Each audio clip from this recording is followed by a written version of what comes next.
Hi, I'm Rupert Guenther and I'm sharing with you today my approach to classical music improvisation. So the first thing that I want to do is clarify what it is that we're talking about, because classical music improvisation can mean a lot of different things to different people. It's not extemporization, which is where we take a score of Mozart or Haydn, say in the classical period, and then we embellish and improvise within the structure of that score.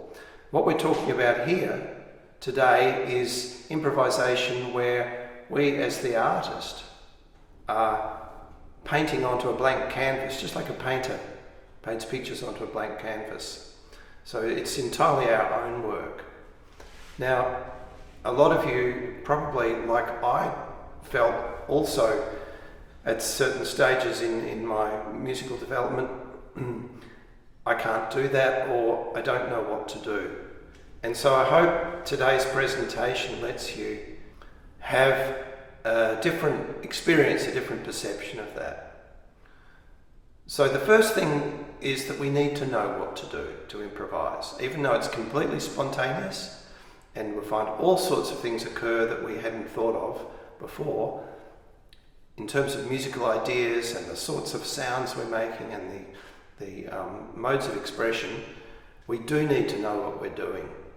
And the first thing we need to know, which I think is most critical, is what tonality we're using. So that removes a lot of the uncertainty straight away.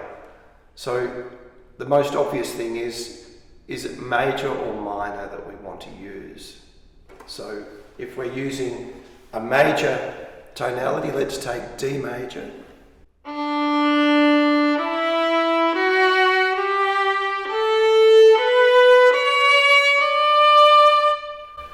It has a particular emotional effect on us. I hope you can feel that just with those notes.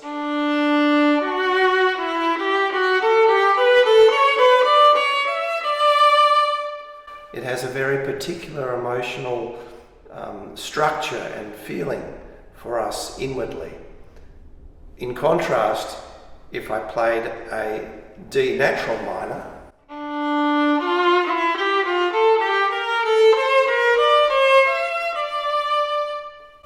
it's a very different journey, isn't it? So this is what we're talking about with tonality. The whole point of tonality is the colour. It's the emotional colours that we can bring to the music. And I like to think of it like that, just as a painter would choose the palette, whether it's dark colours or light colours or a mixture. So let's take an improvisation as a real example of this. We'll take the D natural minor scale, and I'll just do a short improvisation for you.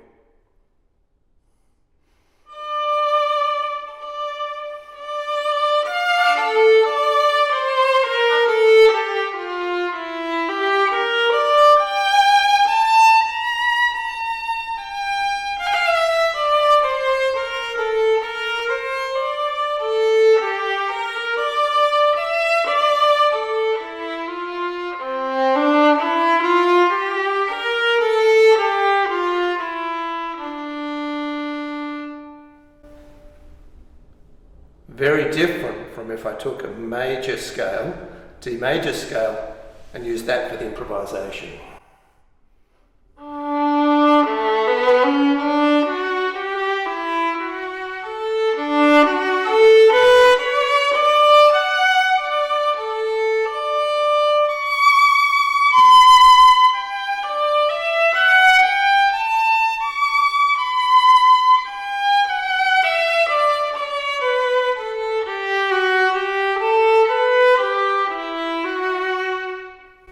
So you can see already there's a very different tonal palette, and then we can move into more subtle and complex variations on that. Of course, there's diminished scales.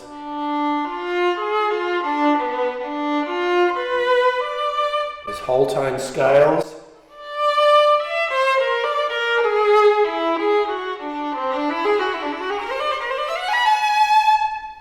We can use. There's pentatonic scales. Actually, we usually think of two pentatonics, the major and the minor. minor. But there are many, many, many more.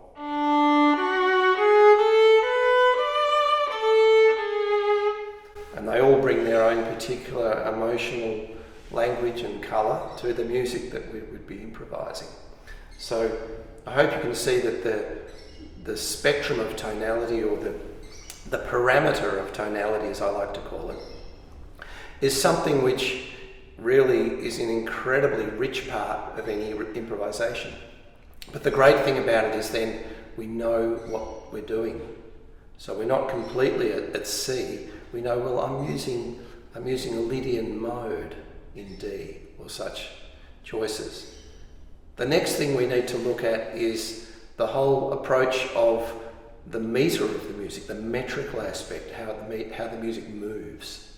So that's a whole other thing, and that can be many, many aspects. So we need to have a ponder on that. In order to know what to do, well, first of all, is it going to be something fast or slow?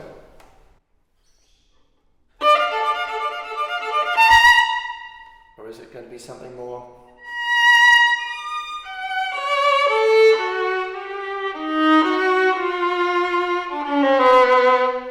Where we're playing with a much more meditative tempo and framework of the music. And you can see these things are very powerful influences on where the music might go. So if we go back to that D major scale,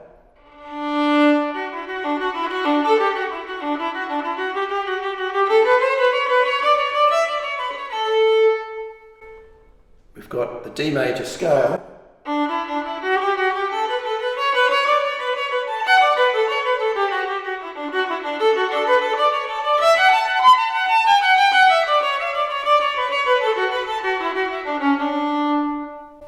very different from, even at the same sort of tempo, let's say a harmonic minor.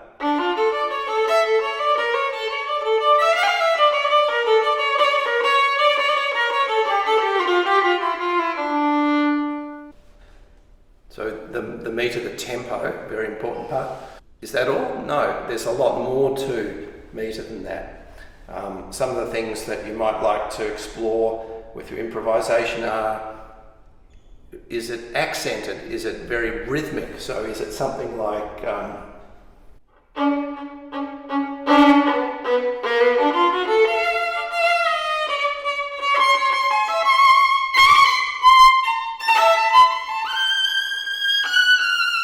or is it something very smooth?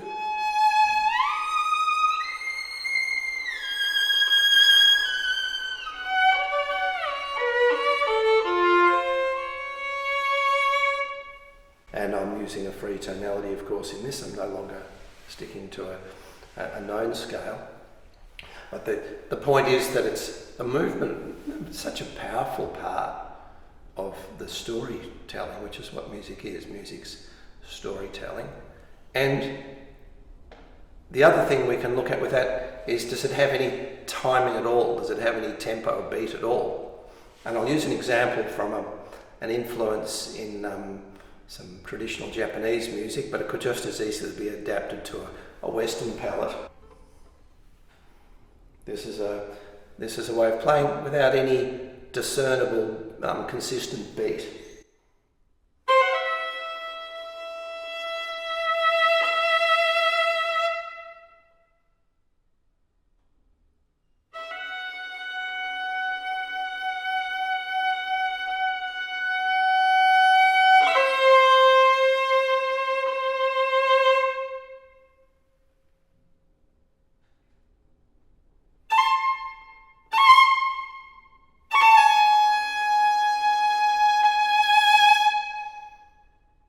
So this is much more abstract, and huge use of silences there, of course, which is another very powerful aspect that we can and should employ in our improvisations.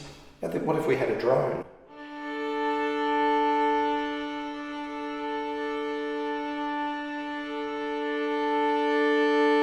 Particularly in chamber music, where in small ensembles, where people can be accompanying each other. So if we had a drone like that, that would really set a very different mood.